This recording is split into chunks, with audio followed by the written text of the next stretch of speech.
He's here. Now, broadcasting from the underground command post, deep in the bowels of a hidden bunker, somewhere under the brick and steel of a nondescript building, we've once again made contact with our leader, Mark Levin.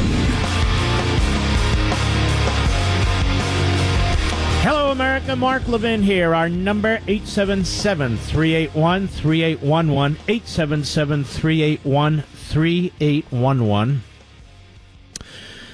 Washington is celebrating its $2.2 trillion spending bill,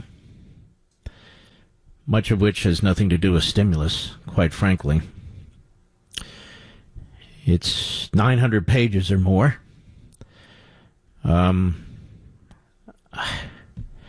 Let me do it this way. We had 10 years of quantitative easing. Quantitative easing. Remember what that was under Obama, where the Fed was trying to, help fund Obama's profligate spending as he was trying to fundamentally transform America. That means the Fed crushed the interest rates almost down to zero, like now. And the printing presses went crazy. They printed and printed and printed. Just more liquidity. You always hear this word. We need liquidity, liquidity. Pumped it in, pumped it in, pumped it in. This went on for years. With the election of Donald Trump, now we're going to have trillions of dollars. Forget about the fiscal side of it, the Congress side. Trillions of dollars pumped into the economy, on top of that by the Fed. This $2.2 trillion spending bill is on top of a federal budget that's about $4.5 trillion. So right now that's $6.8 trillion. Plus, as Larry Kudlow has celebrated and bragged, it's really another $4 trillion, because I don't know why he does this, but he defines loans as spending. They're different. You're still on the hook for them, but they're different. So that's another $4 trillion. So you're talking about over $10 trillion in one fiscal year. Triggered in one fiscal year. In an economy that's a little over $18 trillion. Now, here's the problem. Putting aside everything you've heard, let's just do this together. Here's the problem. What happens when all this money, all this printed money's out there, but the production levels are not up? That is, you have governors shutting business. It's really not the president, it's governors shutting businesses.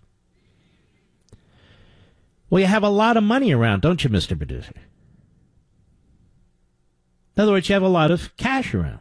So you got plenty of liquidity, you don't have enough products. What happens? Stay with me. What happens when you have more money, a lot more money?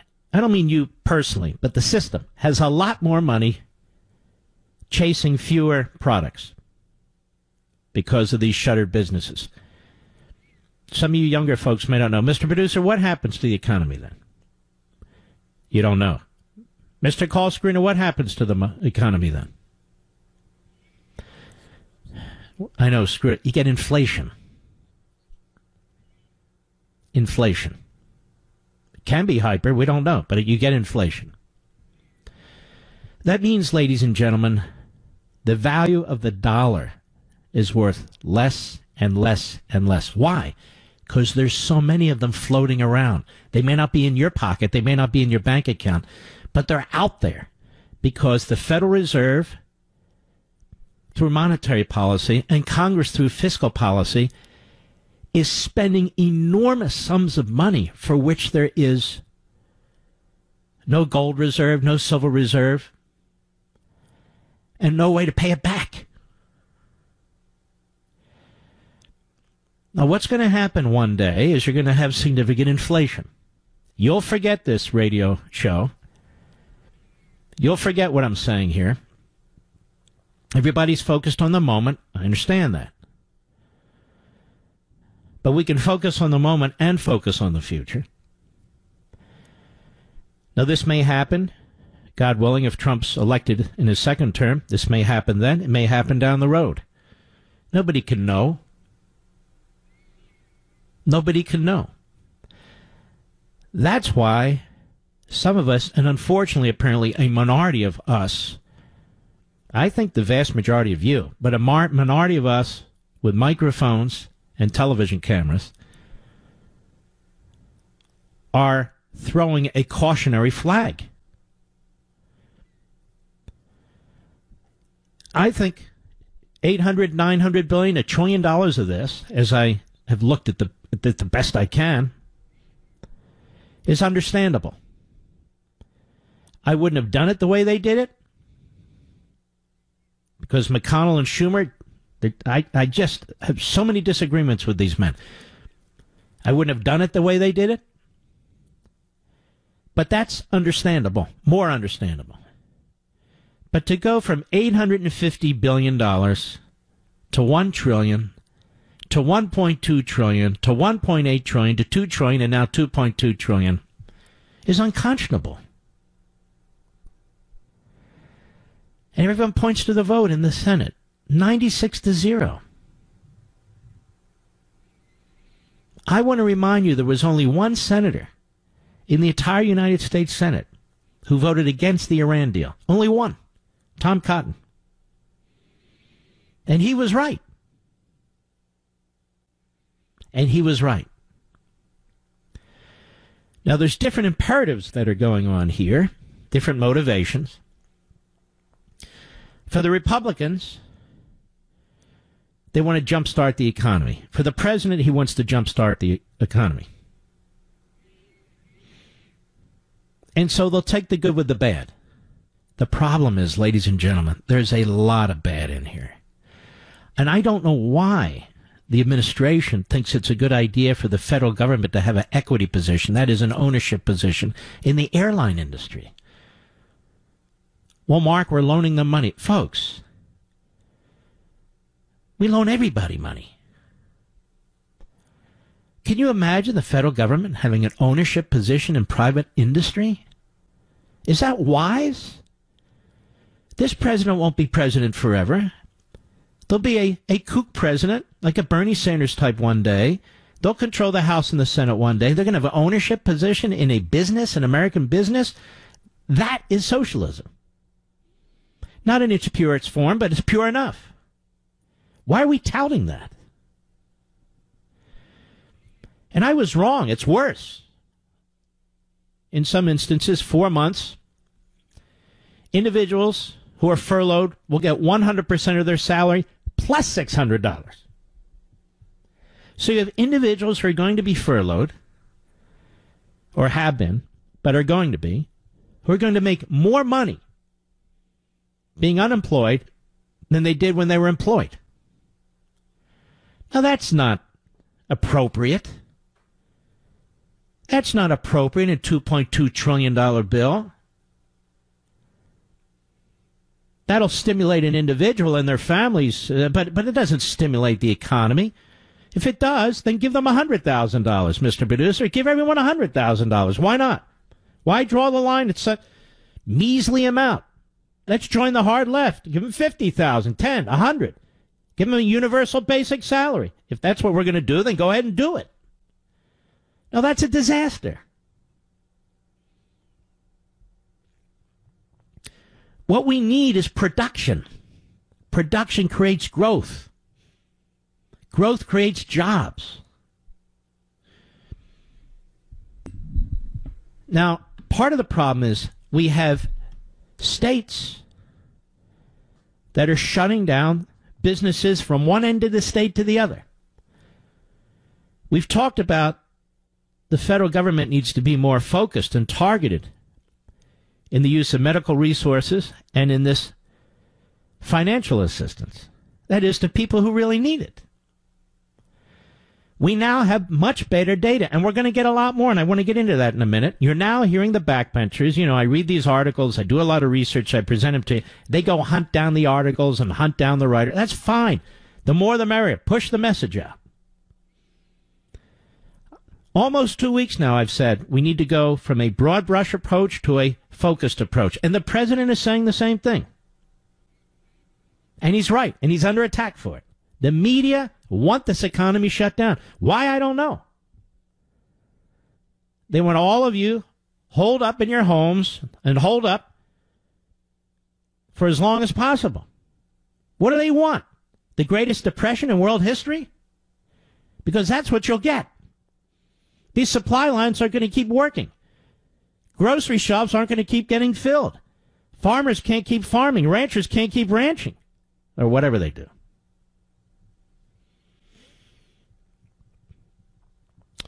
So, I want to take a further whack at this. At the bottom of the hour, we're going to have Stephen Moore on the program. He's been an advisor to President Trump. But I want to add another point here. And I do this even knowing I come under attack because these organizations on the left, I told you what would happen. This ProPublica piece is a lie. They're funded by Soros and Steyer. Then it's picked up by another and another and another. They have it's like a viper's nest of left-wing websites and phony front group news agencies. Then it winds up on Wikipedia, and that's going on. But I have to be able to discuss the information. I read to you yesterday an article by 2 Stanford professors.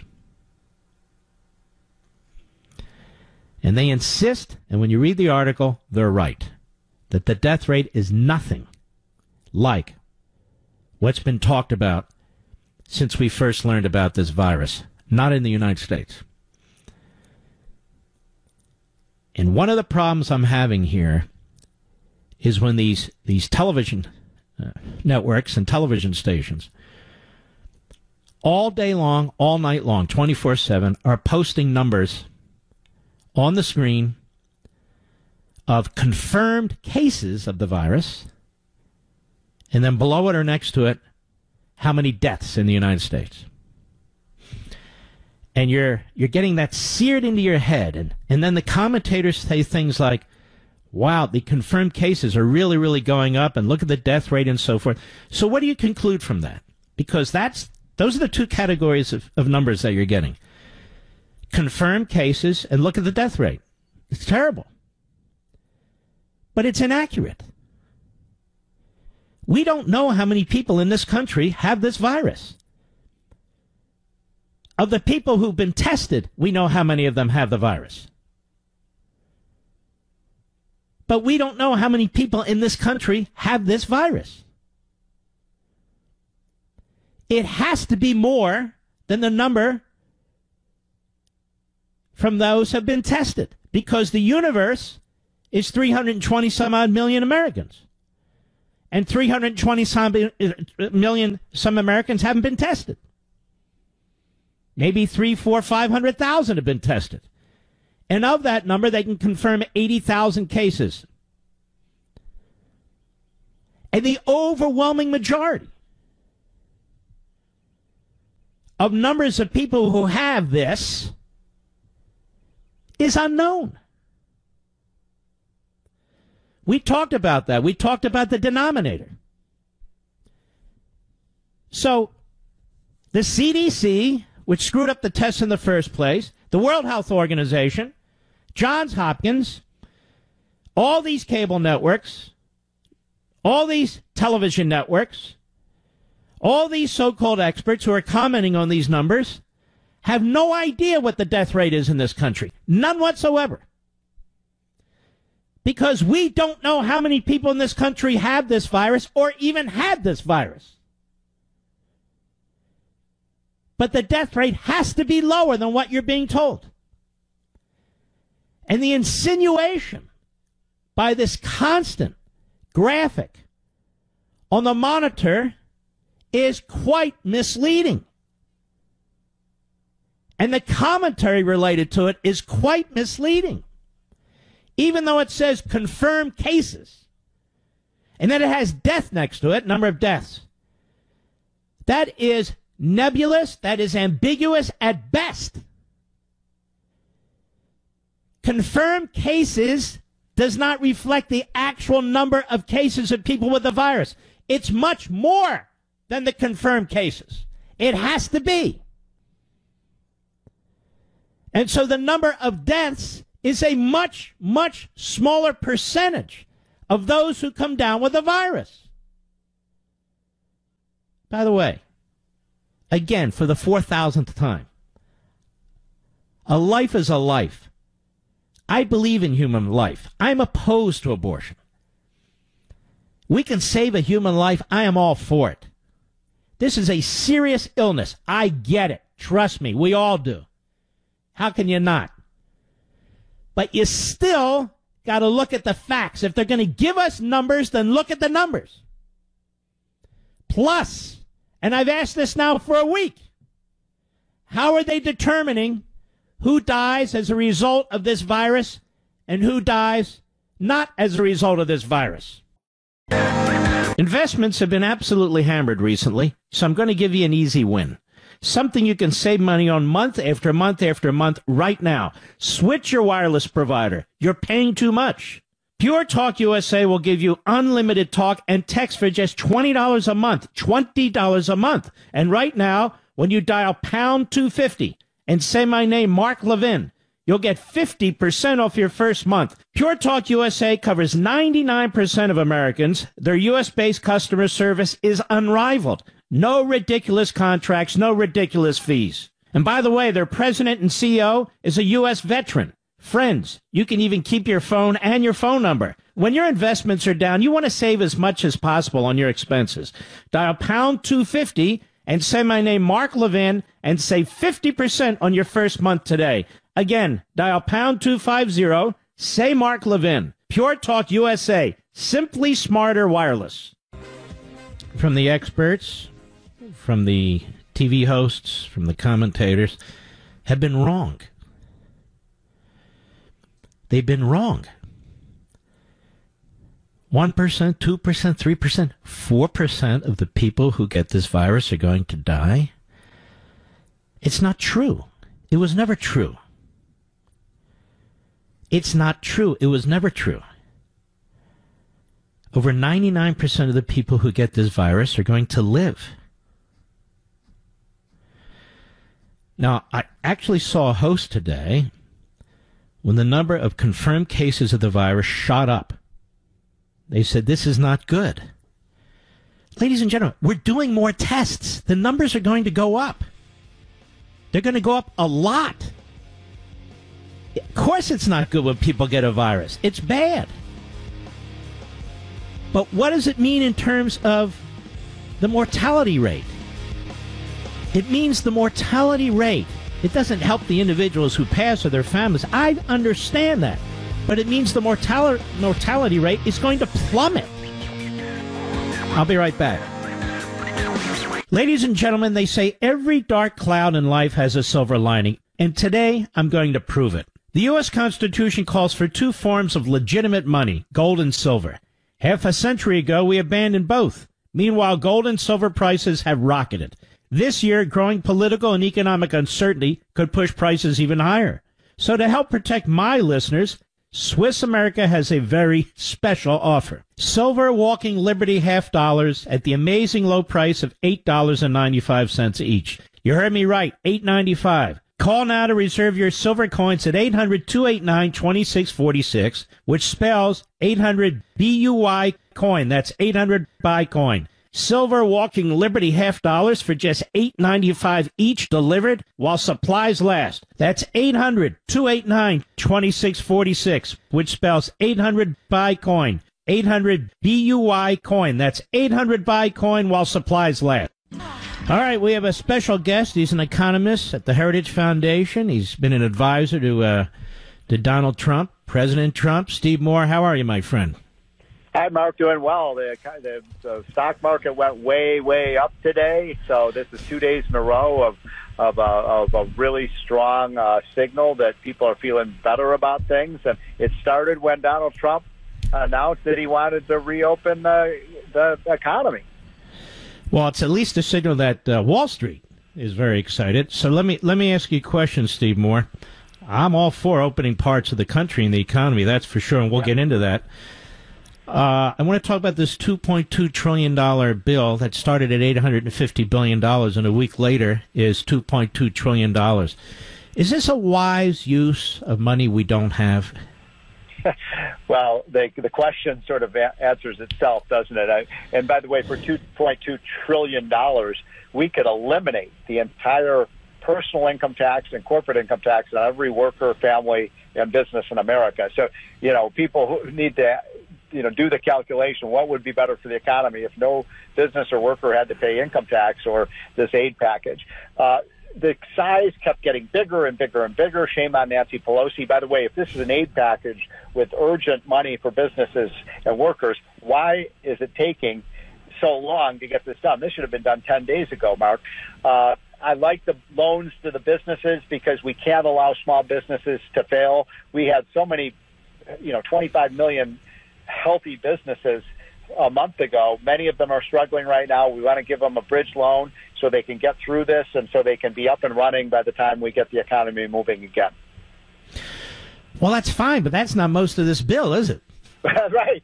So the other part, the thing that I find the most objectionable in this bill, I don't have a problem with giving people $1,200. It certainly wouldn't be my first choice, but at least that gives money so people can get through this and they can put food on the table and pay their mortgages. And a lot of families are going to need that because it was, after all, the government that shut down the economy.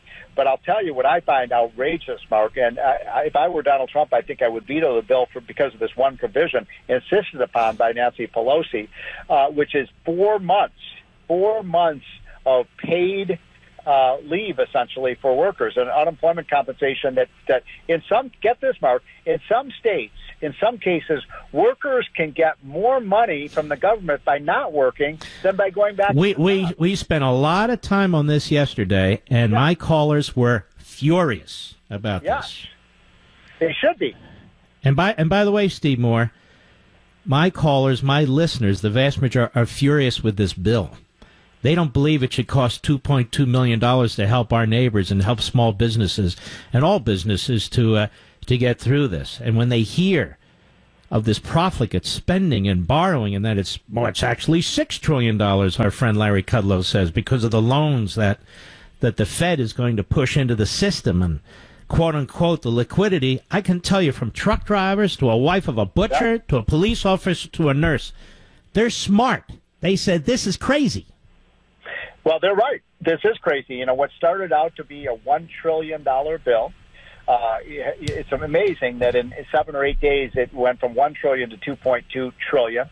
There is outrageous spending in here. I've heard your show over the last couple of days. You've talked about this. There's money for the National Endowment for the Arts and Corporation for Public Broadcasting. As you know, Nancy Pelosi wanted to put funding for the Planned Parenthood and other programs like that. They wanted to do the Green Energy New Deal program in this. So it is an outrage, and we can't be proud of it.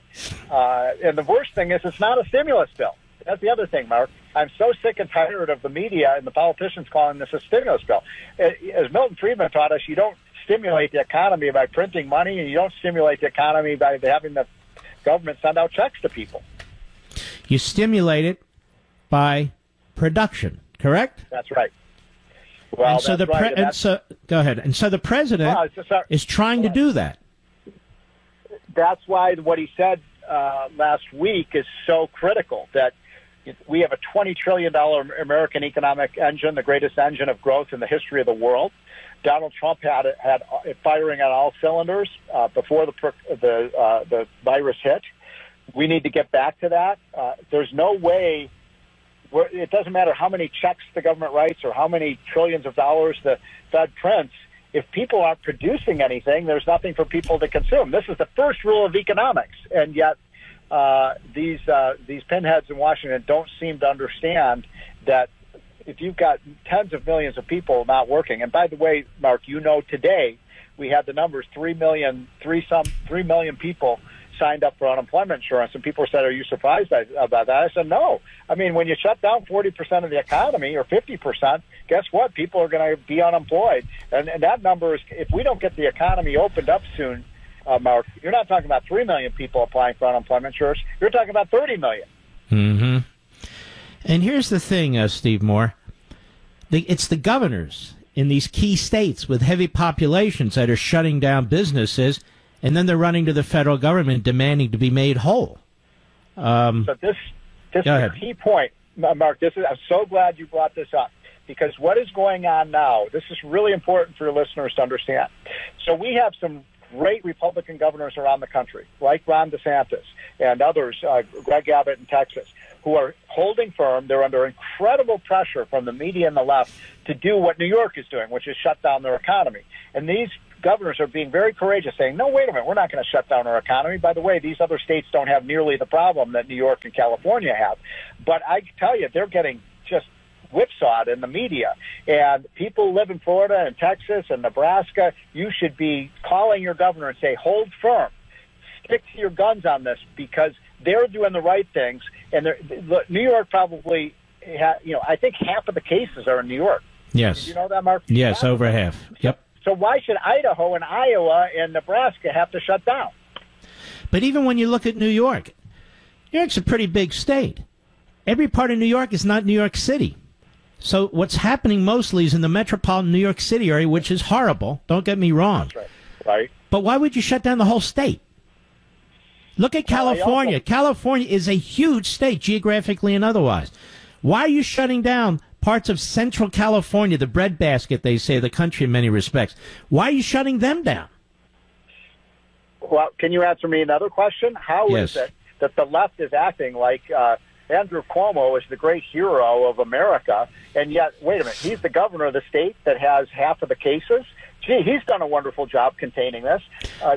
Meanwhile, Trump's approval rating is, I've seen 58, 60%, an all-time high, and people feel assured by this guy because he's a business. This is why we elected the guy, right? He's not a politician. He's a businessman.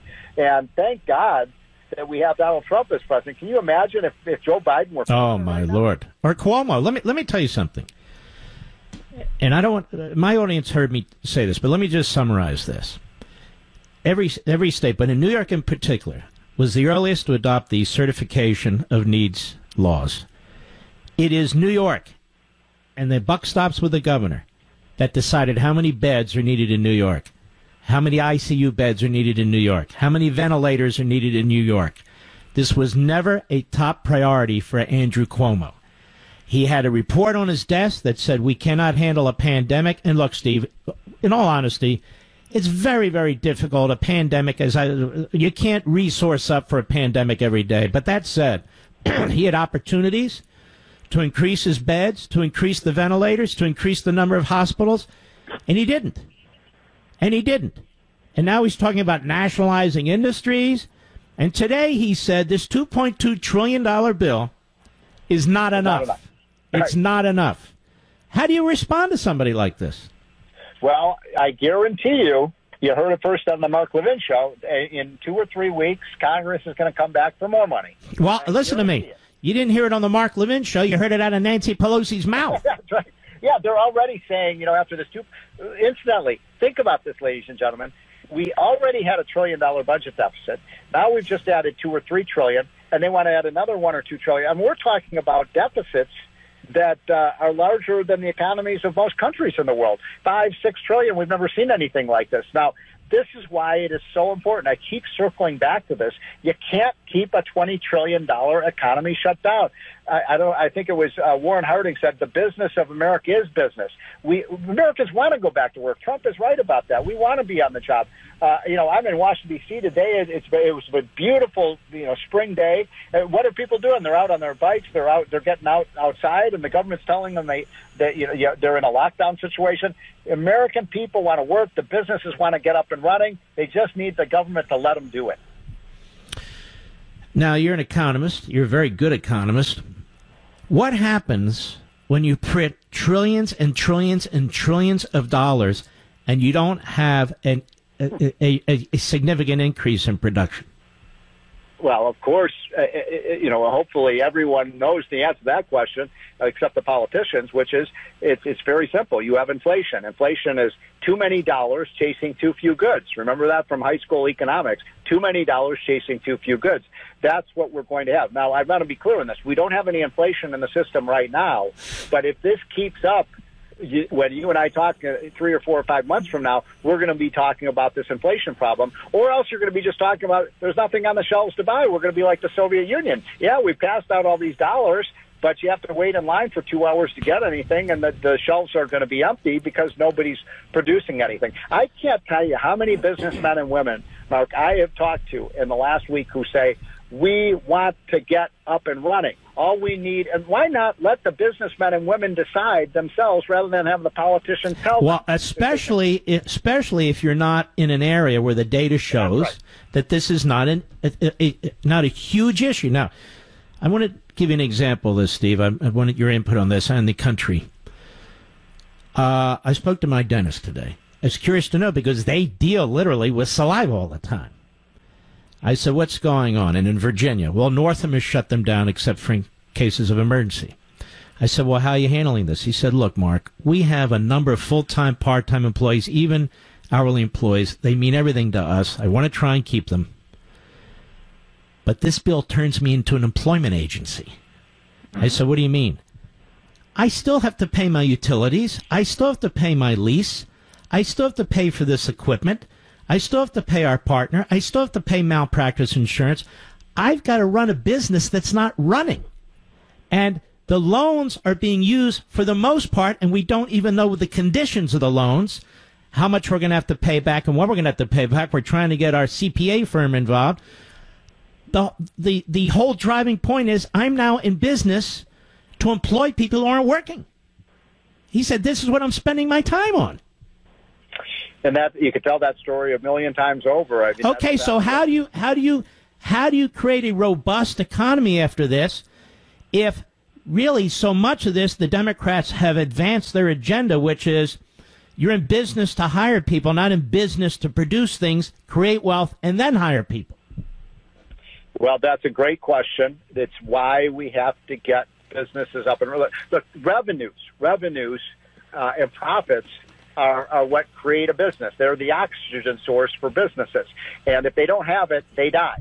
And the government can give them some temporary aid, but the fact is you need to have customers, you have to have revenues coming in, or you have to shut your doors. And what's really important now is once we get to that point, whether it's Easter Sunday, which I hope Trump holds firm on that date in many states to open things up, or maybe it's a few weeks after that, we want to make sure the economy is up and running quickly. And that's why I wonder, I mean, I'm not a conspiratorialist, but I wonder why it is Nancy Pelosi insisted on 4 months of unemployment benefits. She's not stupid. She knows that if you provide that kind of aid, people are not going to go back to work. Is she intentionally trying to undermine the economy? I'm just asking the question because she can't be that dumb. Honestly, she can. It's probably her advisors telling her to drag it through into the general election. But I don't know. We'll see. But you should be happy, Steve Moore. The Kennedy Center got $25 million.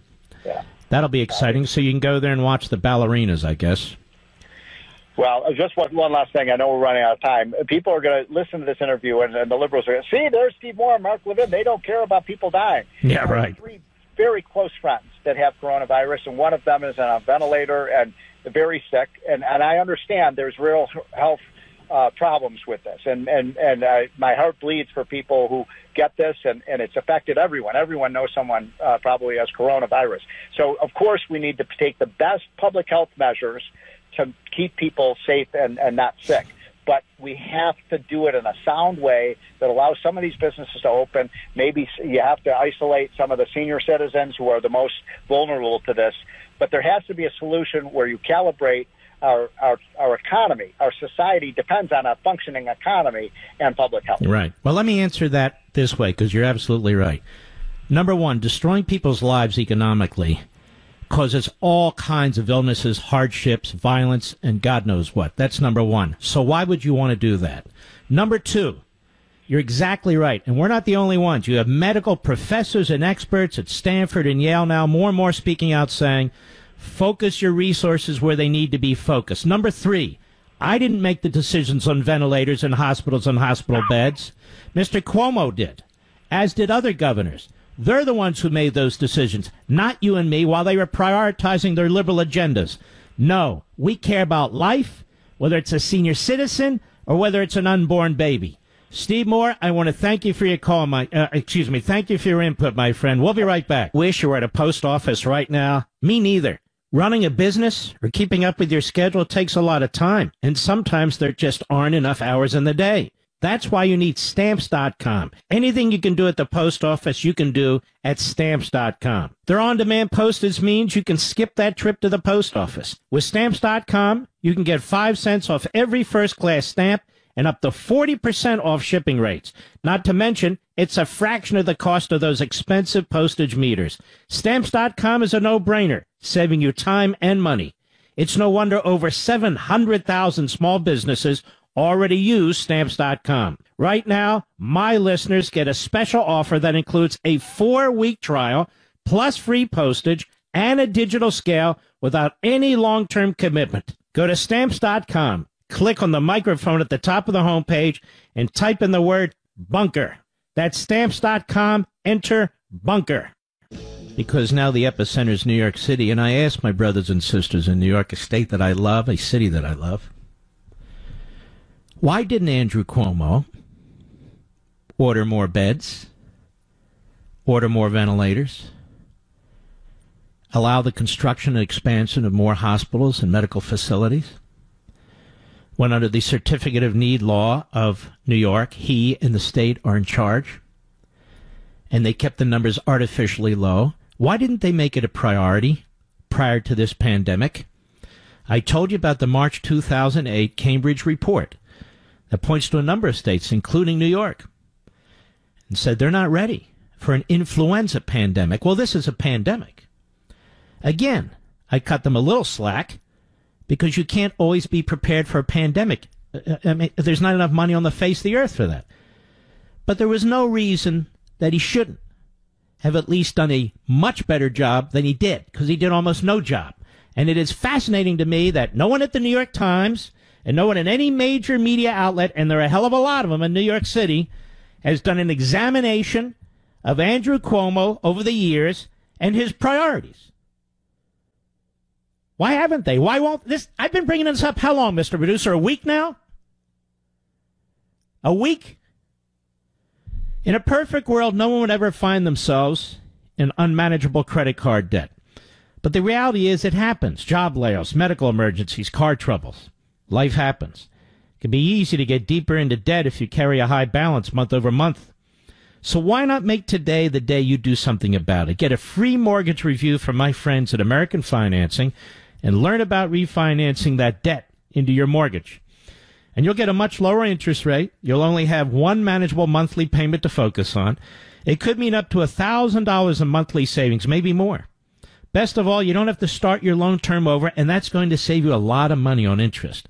So do yourself a favor. Give American Financing a call. Only takes 10 minutes to start. Call 888-900-1828, 888-900-1828, or go to AmericanFinancing.net. American Financing, NMLS 182334, www.nmlsconsumeraccess.org. Why am I bringing this up? Because if we're going to fix these issues, quote unquote, then we need to know where these things began. I even see hosts on TV attacking Kellyanne Conway, among others, when she points out what de Blasio failed to do, what Cuomo failed to do. Well, what about Trump? He had a slow start.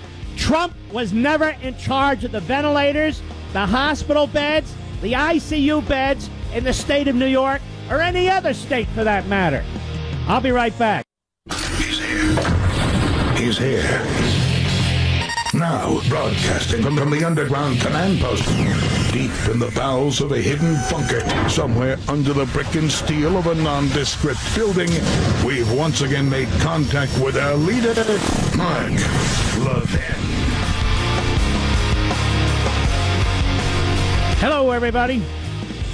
Mark Levin here. Our number, 877-381-3811, 877-381-3811. China. China. If this is a world war, that is World War III, I suppose,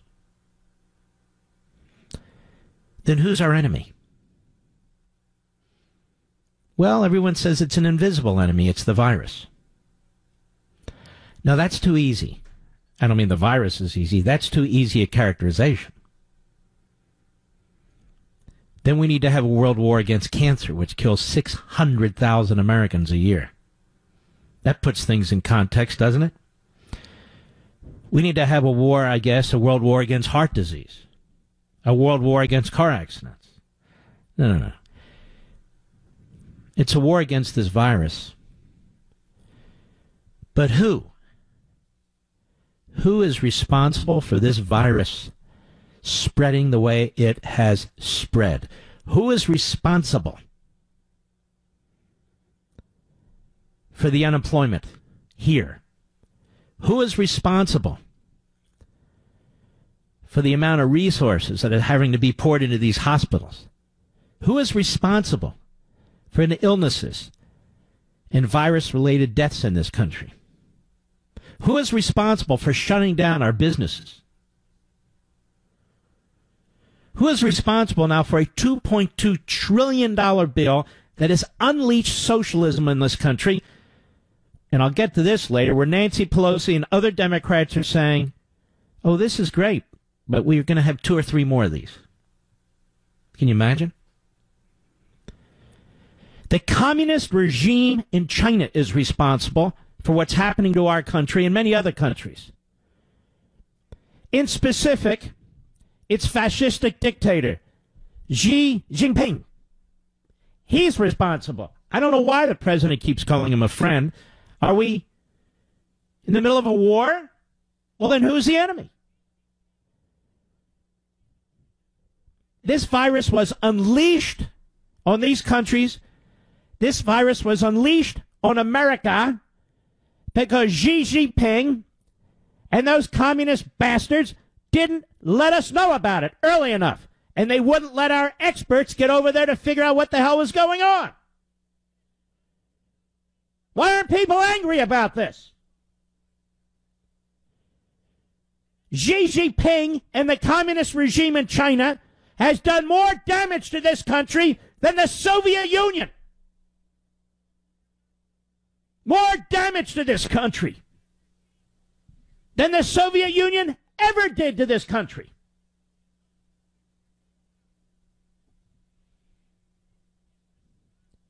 And it's time to stop playing footsie with this guy. Don't get me wrong. I think our president's been tougher on China than anybody. But we need to get tougher. We're not tough enough.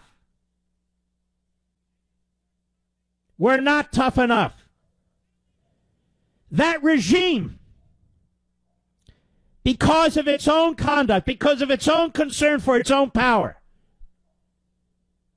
is responsible for what's going on in our country. I don't give a damn what our media think. The same media that covered up the Holocaust, the same media that covered up Stalin and his forced starvation of the Ukrainians. I don't need to listen to them. I don't get my moral direction from the American media, nor should you. Don't call it the China virus. Idiots, morons, pathetic jokes.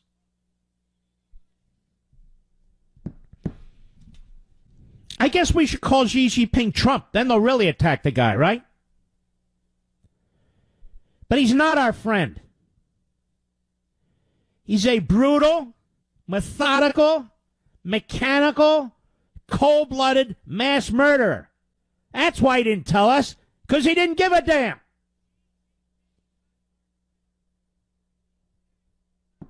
Look at the heartache that this man has created.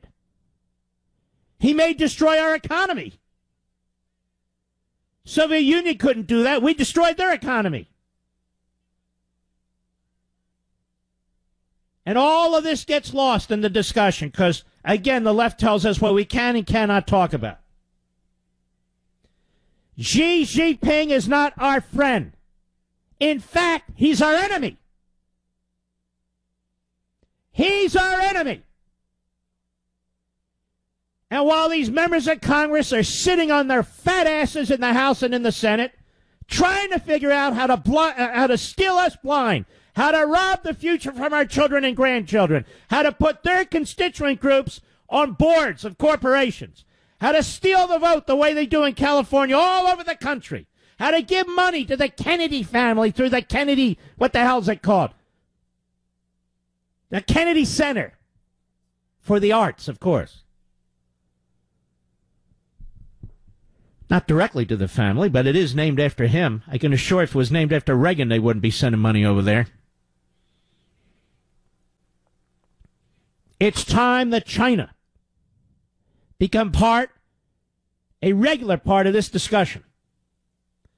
We've been talking about it here day in and day out, night after night. We've been talking about how our American so-called media digests the propaganda put out by the enemy and then regurgitates it. You know, we used to have somebody called Tokyo Rose out there. And this was an individual. She would broadcast from Japan and try to dispirit the American GI with her propaganda. Well, you know what? Our media are filled with these propagandists who try to dispirit this country, try to undermine the president, and walk lockstep too often with our enemies. Now, what are we going to do about this with China? And I'm not talking about irrational, we ought to do this. No. They need to be punished. Look at the toll this is taking in our country. The human toll, the financial toll, the human dislocation, the economic dislocation. Look at it.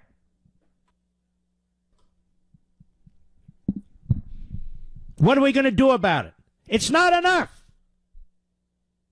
It's not enough to say that China can no longer be the main source of our pharmaceutical production. That's one industry. And by the way, immediately they threatened to cut us off. Did you notice that? They threatened to cut us off. They tried to blackmail us. They put out word that the American military was responsible for this. But don't worry, that was a lower-level ambassador. Nobody says anything over there unless Chairman Nudnik is aware of it. He's in charge of propaganda. He doesn't get a pass. Not on this show. Not by me. The enemy's the enemy. This is either a world war or it's not. And it does. I don't mean a shooting world war. China has accomplished something that is incredibly diabolical. They're shrinking our economy. They're harming our industries. They're shutting down our businesses. They're putting our people out of work. They're driving up our debt. They're empowering the left-wing socialist nuts in our Congress. Should we just turn the other cheek? No. So what needs to be done here, and it's so rational, which means it'll be stopped by the Democrats and the rhinos, slash taxes and slash regulations to draw all our companies, or most of them, back to the United States, or at least to allies like India or whatever, so they get the hell out of China. No subsidies, no loans, no nothing for companies from here forward that invest in China. Nothing. Because this is a national security issue. It is a vital national security issue. It is a human issue. It is an economic issue. By conducting itself the way it did, this communist regime under Xi Jinping, our friend, has done more damage to this country. I want to repeat this so the backbenchers can hear it and repeat it. Has done more Well, McConnell, get the hell off TV, you joke. Get out of the way, you jerk. Anyway, it's a proud moment for the United States Senate, the guy says. Jesus. All right, let me go on. China. China is our enemy. If this is a world war, they're our enemy. This virus didn't come here on its own. You know, we still don't know all we need to know about what happened in China. It's amazing. There are theories about this livestock market. There are theories about a lab. There's theories about this. We're theorizing. You would think, with this pandemic all over the world, you would think with these left-wing, phony, billionaire-funded websites that attack the president, that attack me, you would think they would be focusing on China. You would think that Chuck Todd, that Jake Tapper, that one of these clowns would show some interest in this. Try somehow to get to the bottom of this. Talk to the Chinese ambassador to the United States. Do something. But no. They just put charts on TV. And you're not doing enough, America. You're not doing enough. Got to do more. And, of course, the president's the problem, you see. You watch Joe Scarborough, who is an evil SOB. That's what he is. And so many of them. World War III, we're told this, is a world war against a virus. Got it. But that includes the country and the communist regime that by its own malpractice, it's not even malpractice, by its own intentional conduct, wound up unleashing it on the world and on my and your country. Pelosi and others saying we may need further stimulus, so-called bills, said we shall see. We shall see? Yeah, we'll see. We'll see what we need. Here's Nancy Pelosi today at her briefing. She's sort of a Joe Biden in a dress. Cut 3, go. This is an emergency, a challenge to the conscience as well as... Well, if it's an emergency and a challenge to the conscience, then why did you block it for a week, you idiot? Because you wanted more money for Planned Parenthood to perform abortions. Why did you block? Why did you block it? Her own words don't even make sense. Start from the top, Mr. Producer. Cut 3, go. This is an emergency, a challenge to the conscience as well as the budget of our country. And every dollar that we spend is an investment in the lives and the livelihood of the American people. No, it's not. That's a lie. Every dollar in this $2.2 trillion bill is not an investment in the lives and livelihood of the American people. It simply is not. Go ahead. We can go bigger. We can go bigger? Bigger than this? This is the problem, ladies and gentlemen, and you can thank the Republicans, too. They just threw the doors open to the Treasury. And the Secretary of the Treasury is pretty well okay with that. Everybody's celebrating this bill. It's the biggest bill we've ever had, ladies and gentlemen. And it's not big enough. Maybe we'll have a fourth so-called stimulus, or maybe a fifth so-called stimulus, because these stimuli are really catching on.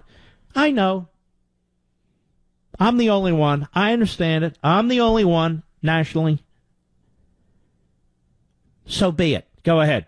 See, now the interest rates are even lower than at the time of the tax scam. So it's a tax scam when you get to keep your money. She is a sicko. She would have done great on the Politburo in the old Soviet Union. I'm not kidding.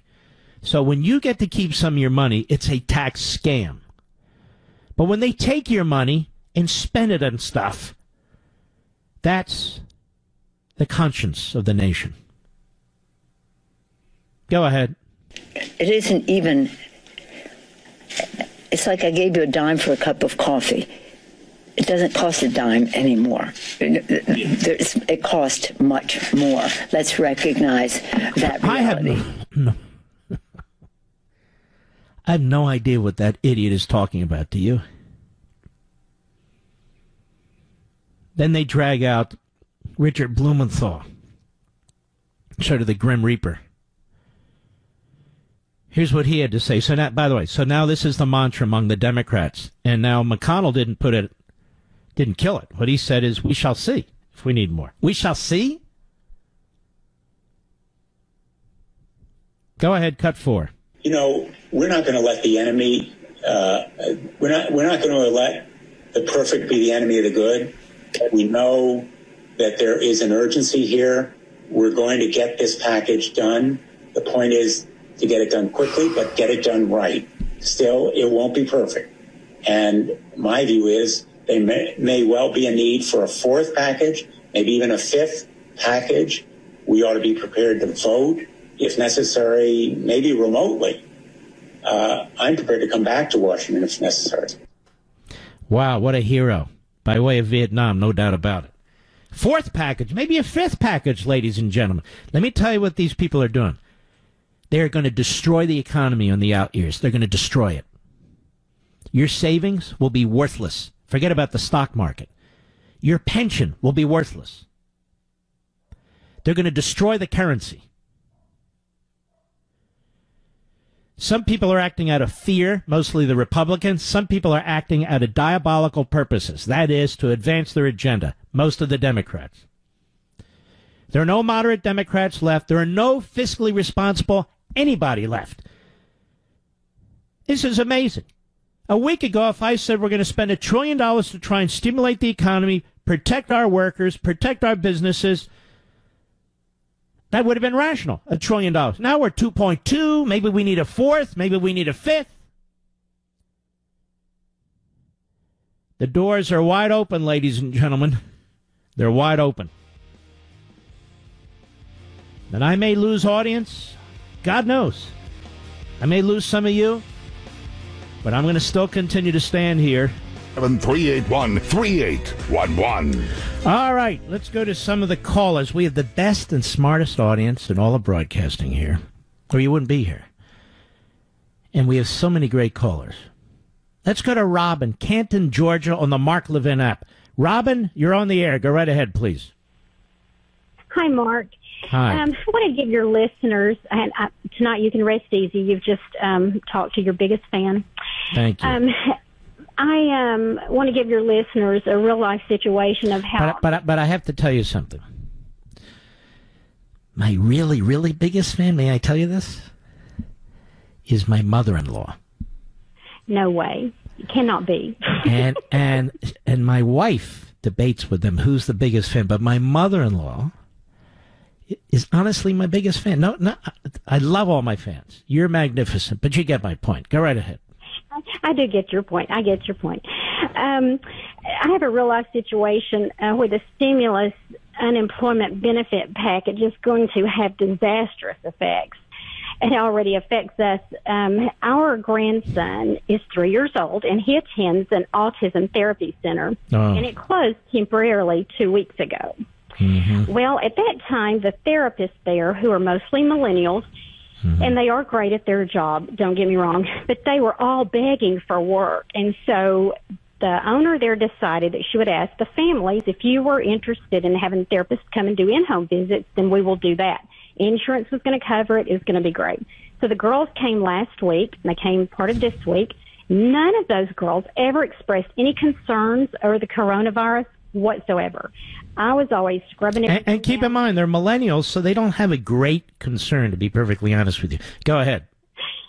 So they never even, they would just kind of laugh when I would take their and I said, this is for your benefit, just because I don't want you to feel like, you're going to, but they were not interested in me even talking about it. They weren't concerned at all. So this morning, all of a sudden, I guess because I told my husband it was their socialist human nature took over. And they all decided that they're all overly concerned about contracting the coronavirus. So they're all getting laid off and going to collect unemployment benefits. And I told the owner there, this can go on 20 weeks in Georgia plus 33 weeks. They could ride that out 33 weeks, because even though she may call them back, well, no, I've still got concerns about the coronavirus, whatever. So my concern is, I don't know how she would ever get them to No. Here's what's going to happen now. They're going to get 4 months, 100% of what they were getting paid, up to $1,100 a week. And in some states, they'll get a few $100s more.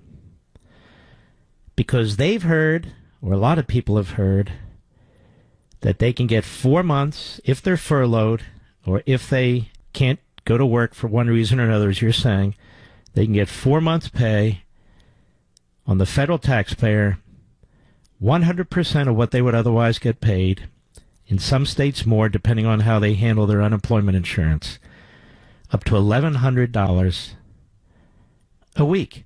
Plus, they're going to get $1,200 if they earn less than $75,000, which they certainly will, because they're going to be unemployed. So they get the $1,200 plus the 4 months full pay. That's why they didn't go to work. And I keep bringing this up, and it's, you must be heartless, or you must be this, or you must be that. And I try to explain to people, good comes out of these crises, and bad comes out of these crises. But if you're going to tell somebody that this is a great bill, that this is a great benefit, that we want to help the workers, and you should take advantage of it, these people are truly taking advantage of it, aren't they?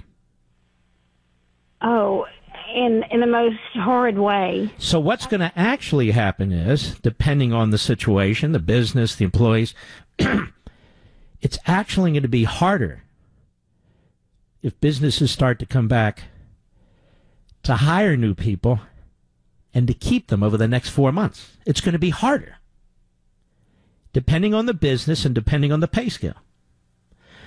And this is what I keep talking about. I know you're not allowed to bring any sober thinking, rationality, or logic to any of this, because it's, oh, you must hate this one. No, I'm just looking at this. Human beings are human beings, so this is what's going to happen. So, in other words, why should a millennial come to your home, help you with you have an autistic child, and they're doing that? Well, why should they do that? And from their perspective, maybe get the virus, when they could be effectively furloughed, or basically furlough themselves, and for 4 months they're going to get their pay. Now, this bill is written by people who don't run businesses. Mitch McConnell's never run a business. Chuck Schumer's not only never run a business, he hates business. This bill is written by a bunch of eggheads who are staffers on the Finance Committee and the Budget Committee and the Ways and Means Committee and all their committees, and they put all this stuff together. Mitch McConnell was asked about this particular provision, and he said, look, it's not perfect, and we want to get everybody back. He couldn't answer it. And he wouldn't answer it. And so maybe we'll get another bill, and it's going to get worse and worse and worse. There are ways, to help our fellow Americans. We all want to help our fellow Americans. They're our brothers and sisters. They're our citizens. And we'll do anything for our neighbors, our colleagues, our fellow Americans. You have people all over this country. Resources are being pulled. Corporations are being pulling together to help the people in New York, to help the people in L.A., to help the people in Seattle, to help the people in San Francisco, to help the people in these metropolitan areas that are hardest hit. We're patriotic people. But we're not a stupid people. We don't want to be ripped off, and we don't want, as the president says, the cure to be worse than the virus at some point. I'm speaking economically now. So that's why they didn't show up. You understand what I'm saying? Yes, sadly I do. All right, Robin, thank you, and good luck to you, too. Anthony, Marlboro, New York, the great WABC. Go. Hi, Mark. Anthony in Ulster County, New York. I'm a dentist. I'm the upstate version of your Virginia fella. Yes. We're longtime listeners, and we thank you for what you do. Thank you. A couple things. The upstate New York has been treated like a stepchild for many, many years here. I was born and raised in New York State. I'm 69 years old. I'm going to die here, even though Governor Cuomo doesn't want me here because I've been married to the same woman for 49 years. I raised my family. I go to church. I pay my taxes, and I vote. He told us those types of people aren't welcome in New York. Well, I want to tell you, this thing has been a wake-up call. God bless that President Trump is here. We need to get our antibiotics and all our other pharmaceutical manufacturing back in this country immediately. And since 2011, since he's been governor, this state has gone right down the toilet. It's been tough enough to live here and work, and I'm a dentist. I want to get back to work. Anthony, and let me tell you something, and you're right on the line there. You're dealing, you know, they talk about the saliva and so forth, and you're the second one. My dentist says it, you say it. I want to get to work. Mark, we have universal precautions. My office is so clean and disinfected in there. He says the same thing. I may be jinxing myself. I haven't had a flu shot in 6 years, and I hadn't had the flu. We have Purell all over the office. We use Cavicide. Our office is immaculate. The girls are immaculate. We take good care of everything. Mm-hmm. The problem is right now, I have girls that have worked, employees that have worked for me for 30 years. I can't let them go. So for the next 3 weeks, 21 days, I have to pay their salary.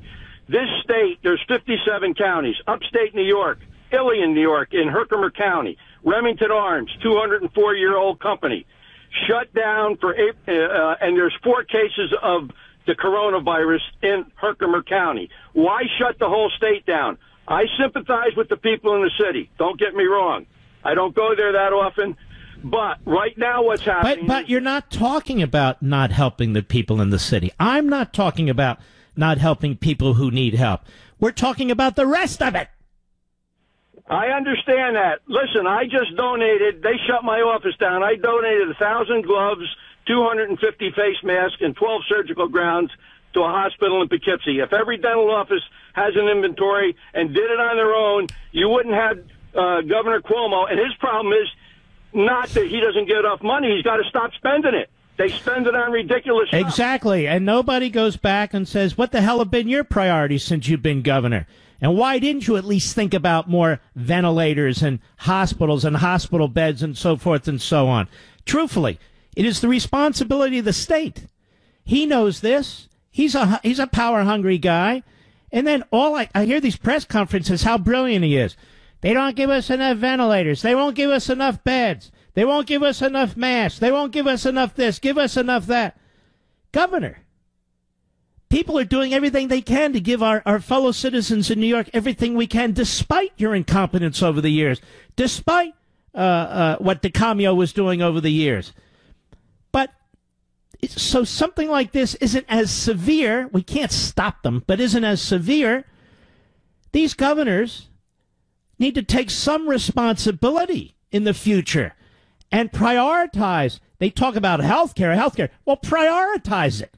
Prioritize it in a real way. All right, my friend. Good luck to you. Thank you, Anthony. Much appreciated. Okay, let's see here. Hillsdale College.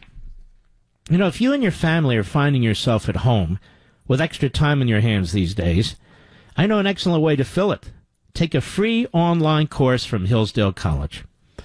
Hillsdale offers dozens of online courses on topics including the U.S. Constitution, economics, history, and literature, right in your own home. This is the perfect time. On demand, absolutely free of charge. Now, Hillsdale students learn the inspiring history of America, and now you can too, with Hillsdale's newest free online course, The Great American Story, A Land of Hope. This is the time to do it, while many of you are at home. Learning and teaching our children about America's past is essential for preserving liberty in the future. Register now to take this free online course, The Great American Story. It's a production masterpiece, and it paints a picture of America as a land of hope founded on high principles. This course and dozens of others on a variety of topics are available to you and your family for free right now. You can use them right now with your kids. Go to levinforhillsdale.com, Levin for Hillsdale.com, Levin for Hillsdale.com.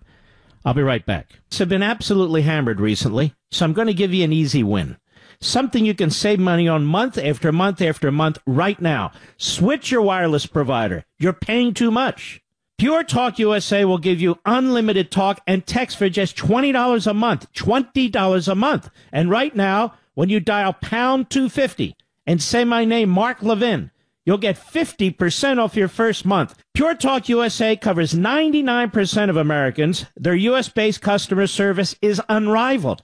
No ridiculous contracts, no ridiculous fees. And by the way, their president and CEO is a U.S. veteran. Friends, you can even keep your phone and your phone number. When your investments are down, you want to save as much as possible on your expenses.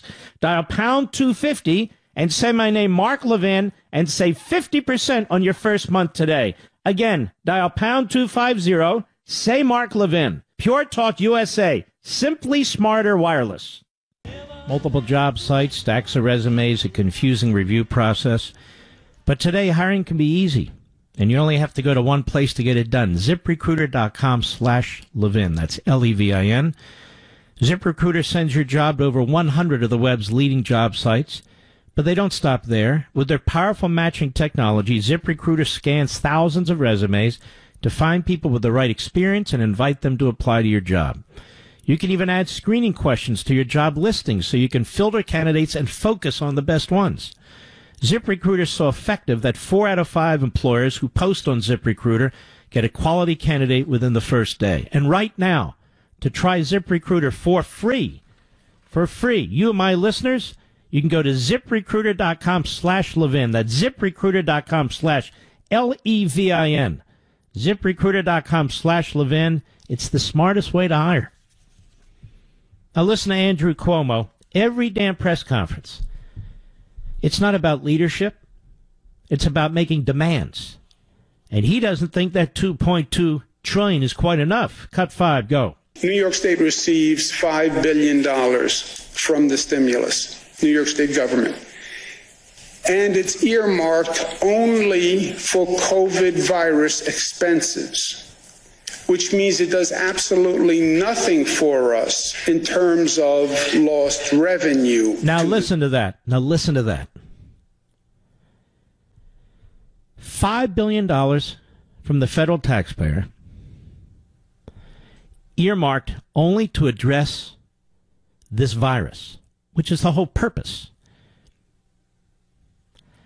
And he's saying, but it doesn't address our lost revenue. Have we now reached a point where the federal government has to go deep into debt even further in order to ensure states don't go into debt? Don't curb their spending on other matters? Don't float their own bonds?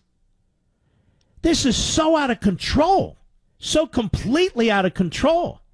Again, he's upset that this money's earmarked only for the China virus. What about all the other expenses to the state? Well, what about them? The federal government doesn't have any money. They're just printing this stuff. It's monopoly money. And so Nancy Pelosi said, we may have to do this again and again. Richard Blumenthal, there may have to be a fourth package, even a fifth package. Mitch McConnell's asked about it. He says, well, we'll see.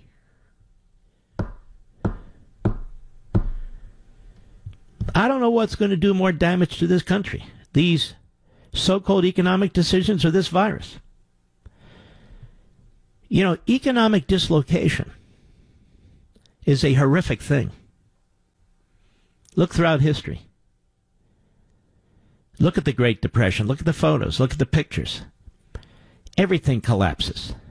Doctors don't go to work. Nurses don't go to work. Hospitals don't function. Ambulances aren't driven. Medicines aren't available. Look at Venezuela. You destroy an economy, you're going to destroy your civil liberties and you're going to destroy your Constitution because the civil society collapses. This constant pressure to pretend that this isn't real money and to pretend that these are stimulus bills is a disgrace. Now, these governors who shut down their entire states as opposed to specific cities or areas within their states, those decisions not only have medical consequences, for the good mostly, they have economic consequences. But if they think the Feds just print more money, take care of your balance sheet, there's no countervailing pressure on them. In other words, you're not taking all rational information into consideration. You're taking all knowledge into consideration and making rational decisions. And so every press conference, you're making demands. We need more ventilators. Not one person yet, despite my being on this for a week, has said to him, but you had a chance to order more ventilators. Why didn't you do that? I mean, we don't expect you to have tens of thousands additional ventilators, but you didn't order thousands of them. Or beds. You say you need 140,000 beds. Well, what was your contribution to them since you've been governor? Why is it that the media don't hold these governors to account? And then I'm told people are focused on the illness, Mark. I'm just responding to the governor. I'm responding to him. And now he's presidential material. Everything's politics all the time. It's disgusting. The funding bill to help people, politics. Cuomo's the governor of the state right now that's the worst hit state. We should throw everything we have at this, not subsidize him. Everything we have at the people to help them, everything we have. But this guy, he's not a leader, he's a whiner. I'll be right back. He's here. Now, broadcasting from the underground command post, deep in the bowels of a hidden bunker, somewhere under the brick and steel of a nondescript building, we've once again made contact with our leader, Mark Levin.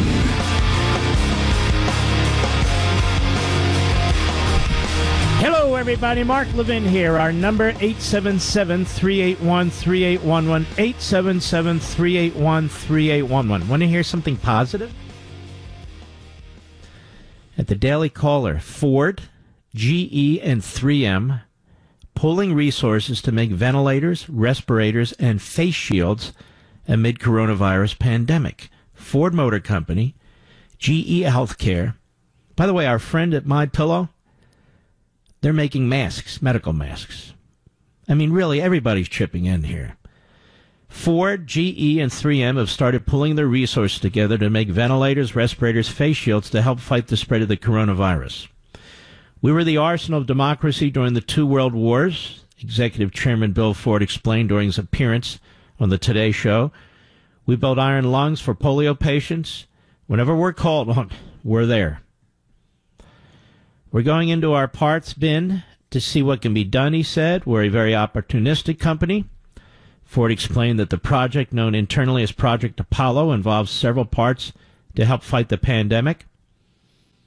The first involves Ford working with GE on making ventilators to dramatically increase their capability to deliver these in serious numbers per Ford. The second is working with 3M to make air purifiers and respirators. The executive chairman explained the goal is to increase that company's overall production by 6 to 10 times more than the current rate. The third is working to produce hundreds of thousands of face shields per week. According to the report, it will aid 3M in boosting production of respirator designs 3M is already producing while simultaneously building its own respirators using a makeshift design that includes fans from F-150 pickup seats, hoods from assembly plant paint shops, 3D printed parts, excuse me, and portable tool battery packs that could allow the devices to run for up to 8 hours. Look at the genius of American business. And then look at the constant attacks on American business. Even in this $2.2 trillion bill, there's stuff in there that's just trashing American industry. It's unbelievable. This is such a critical time for America and the world, Ford shared in his statement. It's a time for action and cooperation. That's good, right? And GM's out there working on the ventilators as well. There's this idea now that our government should have an equity stake in the airlines. You want to talk about socialism? It doesn't get much closer than that. Well, if we're going to give them money or loan them money, excuse me. These industries aren't mismanaged. The airlines were having an unbelievable year. But when businesses are being shut down, commercial flights aren't so commercial anymore. And when people are being told not to travel and to stay at home, it's not airline mismanagement. They haven't done anything wrong. The airline business is a very complicated business. The machinery is very complicated. It's heavily unionized. It's, well, there's a lot of issues there. The cost of the fuel, and they're dependent on a lot of people. They're dependent on a lot of governments. They're dependent on unions. They're dependent on executives. It's a very, very complicated industry. So, in order to save the airlines from what's going on, the government's going to take a stake in them? Is this what I'm hearing, Mr. Producer? Is this what I'm hearing from Republicans and Democrats from the White House and Congress? What kind of precedent does that send? Well, based on that theory, the government should take a percentage interest in our restaurants, in our bars, in our dentist business. I mean, go on and on and on with that. Maybe the federal government should take an equity interest in New York and California and Washington State. It's just so counterintuitive to me. I don't know what's happening. I feel like I'm in this, and maybe I am. It's okay. In my own bubble. Because I can see what's happening and I can see what's going to happen as a consequence. It's pretty scary. Here we have the Imperial College. You've probably heard of this. Imperial College scientists. Remember they said, just rely on the scientists. Follow the science. Okay, I'm for that. But look at this one. Imperial College scientists who predicted 500,000 coronavirus deaths in the UK revises it to 20,000 or fewer. A scientist who warned that the coronavirus would kill 500,000 people, this is from the Washington Examiner, in the United Kingdom has revised the estimate to roughly 20,000. That's kind of a big screw-up, don't you think? Scientist and Imperial College author Neil Ferguson said Wednesday that the coronavirus death toll is unlikely to exceed 20,000 and could be much lower, according to New Scientist publication. He added that he is reasonably confident that Britain's healthcare system can handle the burden of treating the coronavirus patients. The Imperial College sounds so, well, imperial, had previously warned of modeling that suggested over 500,000 would die from the virus. This is a remarkable turn for Ferguson, who led the Imperial College authors who warned of 500,000 UK deaths and who has now himself tested positive for the virus. Former New York Times reporter Alex Berenson wrote on Twitter. And then I've pointed out, and now it's cited here in the Daily Caller, Stanford scientists recently wrote an opinion article suggesting that more information is needed before settling on a coronavirus mortality rate, and posited that mass quarantines aren't necessarily the most logical answer to combating the virus. They said a lot more than that, actually. They said these numbers are bloated. They're just way out of control in terms of the deaths. And so now what's happening on TV and magazine, they're the finger of blame. I'm only responding to Cuomo. We need more beds. We need more. And the people in New York should be furious with him. Furious with him. Because you're only hearing half the story at these press conferences. Man, he's a guy who's on top of it. He's watching it. He knows what he's doing. But you should have thousands of more ventilators. Not enough necessarily, but thousands more. You should have thousands more beds. Not enough necessarily for a pandemic, for thousands more. And if I were a liberal or Cuomo, I would say Tell me, Governor, how did you choose which people would die? Isn't that the line he used about the federal government? I know you understand what I'm saying. And again, I want to make the point. Yes, this is a serious virus. And serious thinking needs to be done. And I believe more and more it is. Now, can I change the subject completely? May I, please? This makes me very happy.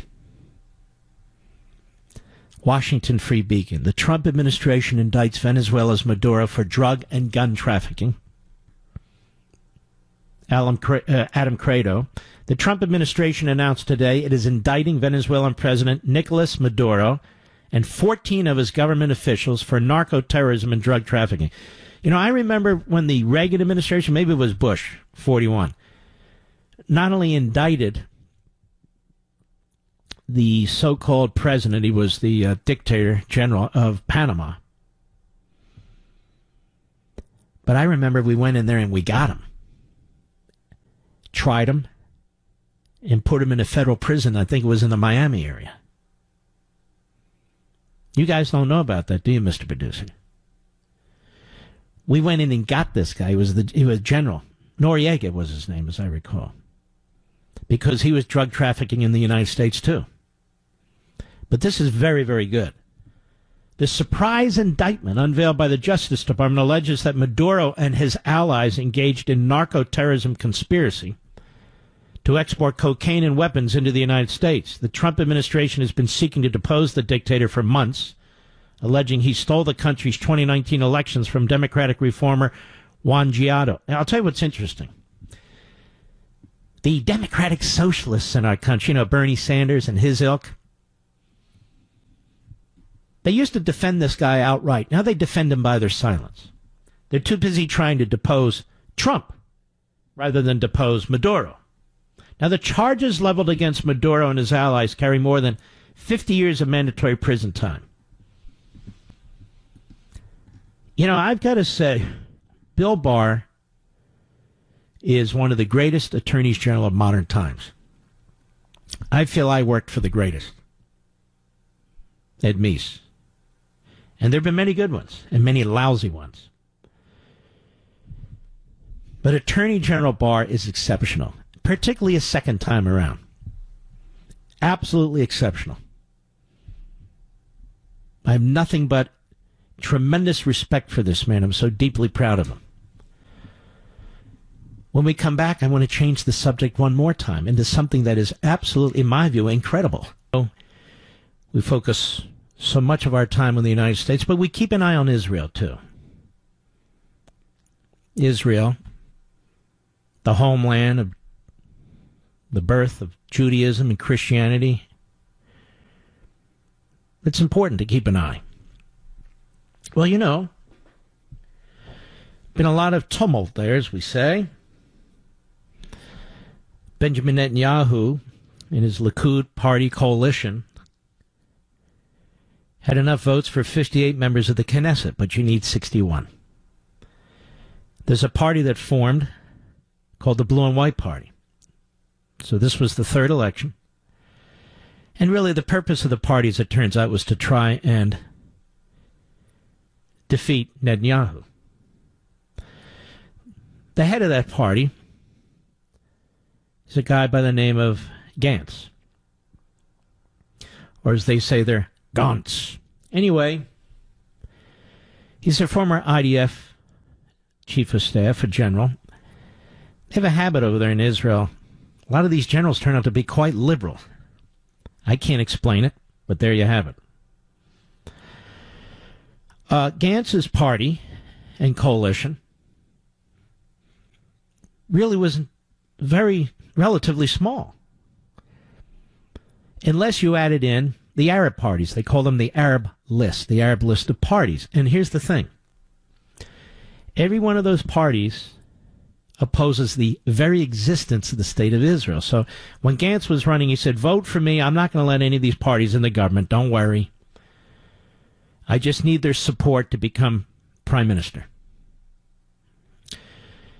So they have a very relatively poor showing, very disappointing showing this last election, early March. And so Gantz and his party then embraced the Arab parties.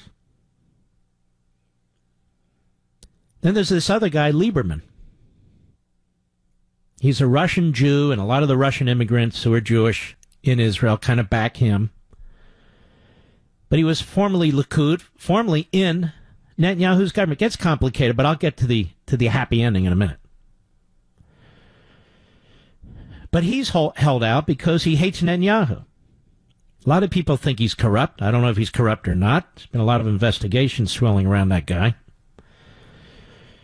But he's never been charged with anything. So you had this weird thing, and he's a secularist, the secular nationalists, of which there are about 7 seats, the anti-Israel Arab parties, of which there were about 15, give or take, and this blue and white party that has essentially as its purpose no fundamental principles but to get rid of Netanyahu. Well, something remarkable happened in the last 24 hours. Gantz got together with Netanyahu, and they're forming a unity government, and it already started. The blue and white party has now effectively dissolved. The deputy leader of that party is a guy by the name of Lapid. He's a liberal, and he's a reprobate. And he's very angry now with Gantz. So the deal is that Netanyahu will remain prime minister for another 18 months, a year and a half, at which time Gantz presumably would take the role. And also in the meantime, Gantz would be the Speaker of the Knesset. They can hold more than one job there, which is kind of remarkable, really. And the foreign minister, our equivalent, of course, of Secretary of State. Another member of the Blue and White Party, who happens to be a fairly conservative member of the Blue and White Party, who did not want the Arab parties involved in their coalition, still of the Blue and White, former Likud or a Likud type, he will be the defense minister. And so they've brought in Likud, they brought in some of these, what were blue and white types. They brought in some of the Labor Party. They brought in the religious parties. And it looks like they're about to have a government. And so Gantz was just voted in as the Speaker of the Knesset. So the process is underway. He'll serve as foreign minister for 18 months under the terms of this reported deal. And Netanyahu will serve as prime minister for 18 months. And so there's an interesting point here that I wanted to raise as well. The legal community and legal system in Israel is utterly out of control. The courts are out of control. The Attorney General's out of control. The police who work for the Attorney General and prosecutors, they're out of control. Basically, the courts run the country. The Supreme Court in particular, they get involved in all these political decisions and disputes among the parties and candidates, which our courts at least try not to. And, of course, they're extremely liberal. And one of the things Netanyahu's been trying to do, and I guess we'll have to put it off for a while, is to get his hands around this force and to break it up so Israel's more of a parliamentary democracy than a judicial and legal tyranny. And that's one of the reasons this Attorney General, the prosecutors, the investigators and the courts have been so hostile to Netanyahu. He's trying to actually bring the state of Israel back to what it was expected to be. So here's my question. They've got the coronavirus spreading throughout their country. They now have a unity government, finally, after 3 elections. It's taken more than a year, really. And so what's this Attorney General going to do? Go forward with his bogus charges against the Prime Minister, now that he heads a unity government in the middle of a crisis? What are these courts in Israel going to do? Break up the government now? Pretty remarkable. Netanyahu is an absolute genius. He was counted out and counted out and counted out Way. You still there, Mr. Producer? By the way, ladies and gentlemen, just to be accurate, this Gantz would be resigning as the Speaker of the Knesset shortly to move over to a foreign minister. And then a Likud member would be elected, perhaps the one that was there before, as the Speaker of the House, not to complicate matters. Here's the bottom line also. Apparently this blue and white party did internal polling, and you know what they found? If there's another election, what they found is that Netanyahu would win a majority flat out in his coalition. They wouldn't need Gantz. They wouldn't need any of them. So it's not that this guy Gantz is acting in an earnest way altogether. I think he says, look, we're going to have a fourth election. We're going to get blown out. We won't have any say in this government. Plus, we're facing this virus. It's time to end this. Fourth election. And the reason he would have gotten blown out, among many reasons, is because of his betrayal of his promise not to bring the Arabs into his party, or into a government, rather. Now, this does have effects on what the president has been doing with respect to the Middle East peace plan, in a positive way. A positive way. That is, Netanyahu can go forward. He may have to go forward in a different way, but he can go forward with preserving much of Judea and Samaria and the Jordan Valley, which is historically belonged to the Jewish people, and the vast majority of Jerusalem. Anyway, every now and then we have to discuss something else, don't we? I think so. Have you been dreaming of a retinol product for those red patches and blemishes without the harsh side effects? Just listen to what Lisa from Athens, Georgia has to say. She wrote, been using Genucel RR, and the redness on my face is gone. My skin is clear and brighter. I'm so happy I started using this product. Thank you, Chamonix. So introducing the brand new Genucel Redness Repair. This groundbreaking cream is infused with a next-gen retinol effects to dramatically reduce the appearance of redness, hyperpigmentation, and blemishes. And the good news is it's effective like retinol, but without any side effects. Click or call right now, and the Genucel Redness Repair is yours absolutely free, just for ordering the classic Genucel plant stem cell therapy for bags and puffiness. You can call them at 800-SKIN-604. They're there, 800-SKIN-604. Or go to Genucel.com. That's Genucel.com. And with the Chamonix promise, you only have the redness, bags, and wrinkles to lose, or 100% of your money back. That's 800-SKIN-604, 800-SKIN-604, or Genucel.com. That's Genucel.com. All right. How about some callers? I think so. Let's go to Phil, Tampa, Florida, listening on the great WSKY in Gainesville. Go right ahead, sir. Phil, you're on the air, brother. Go right ahead. All right, man. First off, I need to say everybody just needs to take a deep breath, collect their thoughts a little bit, exhale, and calm down. I retired and moved down to Florida, was an independent small business operator, and my whole life was concerned around cash flow. And the thing that I'm seeing with this whole deal with shutting down the government is that the small business... We're not shutting down the government, but go ahead. Well, I'm not shutting down the government. We shut down the economy, let's say, and cash flow is the most important thing to a small businessman. Sir, I don't have all night. I'd love your lecture. Get to your bottom line. Go ahead. But if you had cash flow, you could stay open, you could employ people, you could improve yourself, you could move on in life, okay?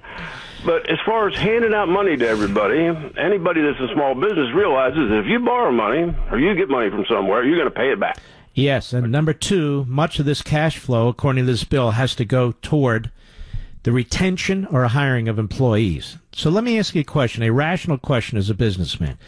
Are you in business to hire employees, or are you in business to be in business? You're in business to make money. And then hire employees, right? Right. In other words, you've got to make money. Then you'll make decisions about who you hire, what you pay, what benefits they get, what you're going to invest in, R&D, or if you have a small restaurant, how you're going to run it. Nobody goes in business to hire employees. You go in business to run a business, and employment is part of it. So what's troubling to me about a lot of this is exactly what my dentist said to me. You're going to be spending a great deal of your time trying to figure out, if you take these loans, how to support people who aren't working because your governors have shut down, for instance, your restaurant. So that doesn't sound mighty productive to me. No, it's not. Because when you're in business, you want to satisfy your customer. You want to make them happy. If you need to hire more people to keep those people happy so that they keep coming back to you to give you their business, right? Okay, you will hire more people. But if you're not a good business and people aren't coming to you, you don't hire as many people. And by the way, let me ask you this.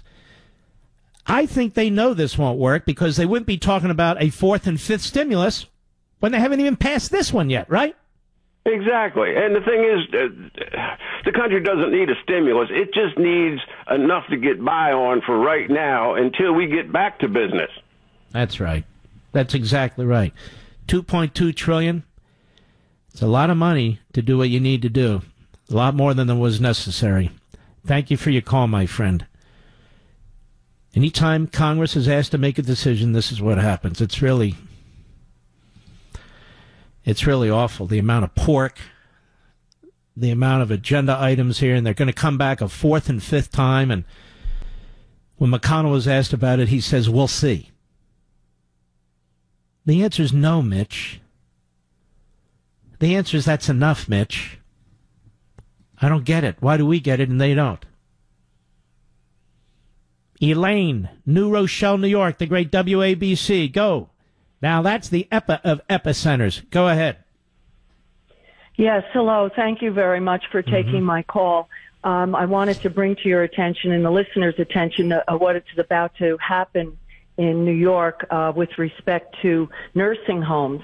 And the governor has ordered that all nursing homes must accept COVID-positive patients that are actually potentially still infectious into their facilities.